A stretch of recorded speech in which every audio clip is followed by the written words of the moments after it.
Back to another, it's me, Cam from Cam's Cobb, and welcome back to another daily Chelsea transfer news video, where today I'll be talking about Caicedo, Olise, Chelsea's new Brazilian wonder kid, and Vlahovic Deal, along with all things Chelsea. So if you're new, I'm Cam from Cam's Cobb, and I do daily Chelsea transfer news videos. I'm trying to get to 1,100 subscribers very soon, so if you could like and subscribe, that'd help a lot. Without further ado, let's get in the first story. Now, starting off with the exciting news regarding Olise, and we go to Fabrice Hawkins, who has said Chelsea have made a 25 million verbal proposal to sign Olise. Personal terms already agreed. Chelsea still waiting for guarantees on his hamstring injury. Yeah, now this is following the fact that Olise in the pre-season has been injured and isn't going to be playing for a couple of weeks to months now. So that's why there's a bit of precaution on whether Chelsea actually want to buy him over other players like Kudus, who were looking to sign in attacking areas.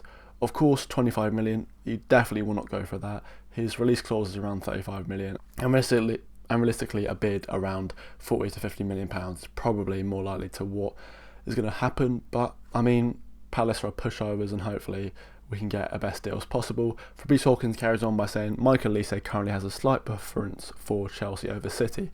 Now this could be from some reasons. He's from London, he lives in London, Palace are in London. Quick move to Chelsea over Manchester. Of course, his brother is at the academy as well. He was at the academy when he was young.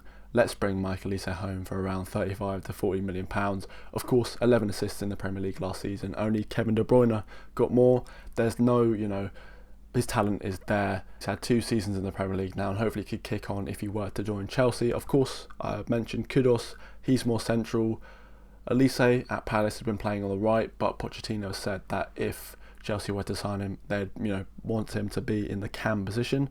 We have Nkunku there, so I'm not too sure how much that works, because he's a very exciting young talent. On to the next story. Now, it wouldn't be a Cam's Cobham video if there wasn't a bit of stories on Moises Caicedo. And without further ado, I'm going to Fabrice Hawkins, who said, every day there are many stories relating to Moises Caicedo, but nothing has changed. Chelsea fans want to know what is happening, and I can say that Brighton and remain in talks. Chelsea will insist on signing the player, that's for sure. The coming days will see the negotiation continue.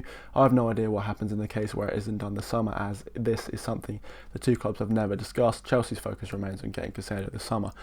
Last video, I was talking about Caicedo replacements that were Paredes, Tyler Adams, Onana, players like that, Alvarez from Ajax, who looks like he's going to West Ham. But Caicedo is our main target, and it has been this whole window. Of course, it hasn't been done because, Chelsea have been working in other directions. Sanchez was unveiled today, Diassi was unveiled the day before. So yeah, we've been not only focusing on Caicedo, which is good, but now it's the time. Less than a week till we play Liverpool, and we need the midfield of Caicedo and Enzo. That would help us a lot in the Prem. Caicedo and Enzo are second and third in pass completion rates for midfielders in the Premier League. Rodri's first. So if we were to have a midfield pivot of 2 of the 3 best passing midfielders in the league, well, yeah, that would stand us in good stead for the rest of the season. The next story says Chelsea are ready to submit a new bid for Moises Caicedo, which will be strengthened by an unexpected income from Tino Livramento transfer to Newcastle. Yeah, we had about a 40% sell-on clause for Livramento, pocketing us an extra 15 to 18 million pounds for just doing nothing really, which is very good business. Of course, that 15 million pounds is probably the gap that we have between our bids to Brighton. We bid 80, they want 100. Add the middle, yeah, there it is. It looks like Chelsea are going to be putting a bid on soon. 90 million pounds, probably going to be rejected, but once we get to 100 mil, hopefully it's done, and hopefully it can be done before the game against Liverpool. On to the next story. Now, these stories are about Dusan Vlahovic from Forza Juve, who have said, sources from London said the swap deal will be off if Pochettino says no to Vlahovic. Well, no shit. I'm going to go swiftly on to the next story, which says Chelsea and Juventus are trying to work out a deal that helps both teams as possible. Of course, I've said Lukaku in the swap deal. He's agreed terms to Juventus, so there's no issues there. It's more on the 40 million euros plus Lukaku that Juventus want. That I don't think is going to happen. Of course, Vlahovic has been injured this season.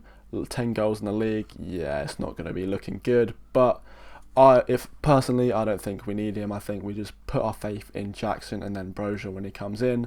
On to the final story. Breaking news yesterday from Fabrice Hawkins was about David Washington, which has said David Washington to Chelsea deal now imminent after official bid submitted in the last hour for 2005-born Brazilian striker. David agreed personal terms and wants CFC move. Strasbourg loan to follow. 20 million package bid submitted as per Global. Santos set to accept.